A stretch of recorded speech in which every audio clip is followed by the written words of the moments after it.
In this short video, we will discuss credit risk.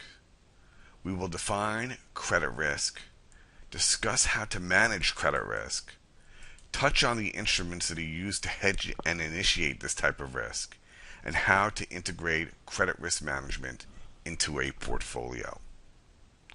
While banks and financial institutions have faced difficulties during the past few years in the aftermath of the U.S. financial crisis, the major cause of serious problems continues to be directly related to credit issues and the inability of companies to manage their credit exposure. The issues in the credit space are not confined only to lenders. Credit rating agencies such as S&P and Moody's have proved that they are not immune to overvaluing actual credit risk. The ability of a company or individual to pay their debt has even moved up to the sovereign level, which is evident in the current EU debt crisis. Credit risk is defined as the potential for a borrower or counterparty to meet its obligations in accordance with agreed terms. The goal of credit risk management is to maximize a portfolio risk-adjusted returns by maintaining credit risk exposure within acceptable parameters. Investors need to manage credit risk inherent in the entire portfolio as well as the risk on individual credits or transactions.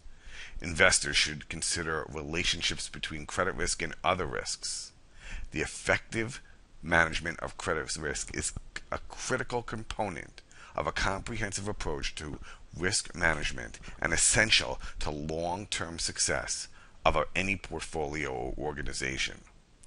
For most financial institutions, loans are the largest and most obvious source of credit risk, but other sources of credit risk exist, which include activities in banks such as a trading portfolio.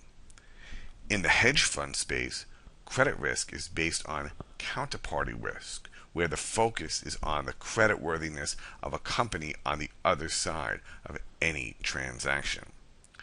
Portfolios are increasingly facing credit risk or counterparty risk in various financial instruments, which include loans, derivatives, foreign exchange transactions, financial futures, swaps, bonds, equities, and options.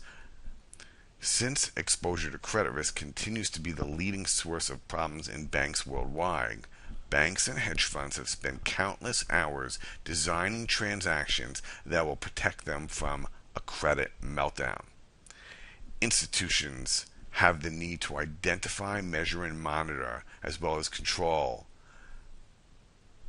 and determine what capital needs to be placed as a reserve to adequately compensate for risk incurred within the credit space. Over the past decade, credit risk management tools have developed that have allowed investment managers the capability to hedge their credit exposure. The most noteworthy is the credit default swap, or CDS. This is an agreement where the seller of the CDS will compensate the buyer in the event of a default on a transaction. The buyer of the CDS makes a series of payments to the seller and in exchange receives a payoff if payments are defaulted. CDS can be thought of as a default on insurance for default. In the event of a default, the buyer of the CDS receives compensation and the seller of the CDS takes possession of the defaulted loan. This is considered a physical settlement. A naked CDS is when an investor purely speculates on the direction of a CDS in which the counterparty have no direct interest in the credit event. Activity in the CDS instruments increased marketably in 2003 and peaked by the end of 2007. Outstanding notional value of CDS at the peak was over $60 trillion. Most CDSs are documented using ISDA agreements, which are the International Swaps and Derivatives Association template, and many of them are tailored to meet specific needs of counterparties. Credit default swaps have many variations, which include basic single name swaps or a basket of default swaps. CDS swaps and other derivatives are leverage vehicles and therefore can be volatile and incur the risk of ruin. During the financial crisis, large institutions such as AIG wrote billions of dollars of CDS and were overwhelmed by the unrealized and realized losses as the market shifted in an adverse manner. When used properly, credit default swaps can play a significant role in managing credit risk. Prior to the financial crisis, many institutions did not consider the extent of their credit risk when they transacted market risk positions. For example, former money center banks would allow clean credit loans on over-the-counter transactions on capital market directional derivatives. So if a bank transacted with a corporate and an interest rate swap as their counterparty, they would not require margin collateral, and they did not hedge against the potential for the counterparty to default on a payment for that transaction. Today, the same counterparties will purchase credit default swaps to protect against a position where the counterparty of an over-the-counter transaction owes money to you.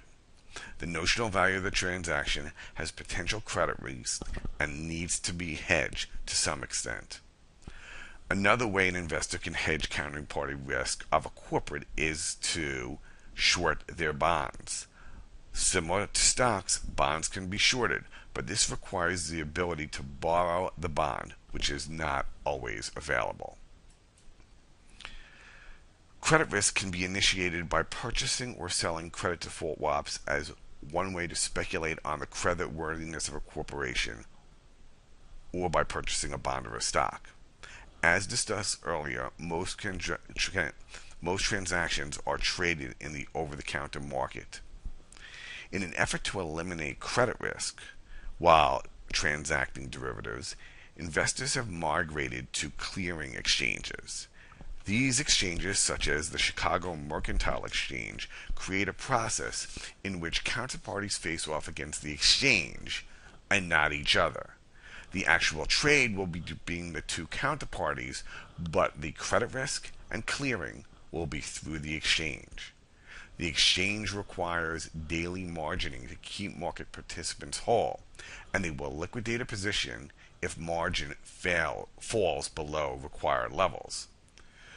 Credit default swaps are now cleared through the Chicago Mercantile Exchange. Investors can now add an extra layer of security to their credit risk by hedging single name exposure by purchasing CDS using the CME as a clearinghouse. The credit risk is then transferred to the CME instead of the actual counterparty. The presence of a central counterparty like the CME clearing is an important customer advantage compared to over-the-counter markets. CME's clearing status as a central counterparty allows it to deliver operational and financial efficiencies to market participants while reducing the inherent credit risk in trading activities. Credit risk is an important component to any portfolio. The recent financial crisis involved huge amounts of credit exposure that was not accounted for, which created a domino effect, toppling many of the large U.S. financial institutions. These are key elements for any portfolio or risk manager to understand.